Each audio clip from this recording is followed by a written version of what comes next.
ACB चौकशीनंतर ठाकरे गटाचे आमदार राजन साळवी यांच्या विरोधात रत्नागिरी शहर पोलीस ठाण्यात गुन्हा दाखल करण्यात आलाय। उत्पन्नापेक्षा 118% संपत्ती जास्त असल्याचा उल्लेख आरोपपत्रात करण्यात आलाय। तसंच आरोपी म्हणून स्वतः राजन साळवी, पत्नी आणि त्यांच्या मुलाचा समावेश आहे।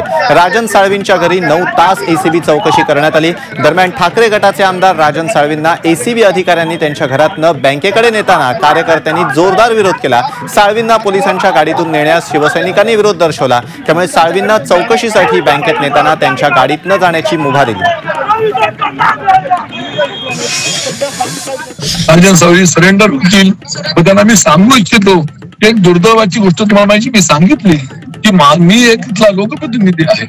माझ्यावरती तुम्ही कारवाई करा, अटक करा, जेलमध्ये पाठवा, माझी तयारी आहे। पण दुर्दैवाने माझ्या पत्नीला आणि माझ्या मुलाला या गुन्ह्यामध्ये गुन्हा दाखल केलेला ही 100% चुकीची गोष्ट आहे। आम्ही न्यायालयामध्ये जाणार, त्या संबंधी सरकारला जाब विचारणार, त्यांच्या विरुद्ध आमचे वकील दाखल करणार। पण एक असल्या लोकप्रतिनिधीच्या पत्नीवरती आणि मुलावरती अशा तऱ्हेचा गुन्हा दाखल करणं अशी मला वाटतं महाराष्ट्रामध्ये कुठेही घटना घडली नसेल असं माझं मत आहे।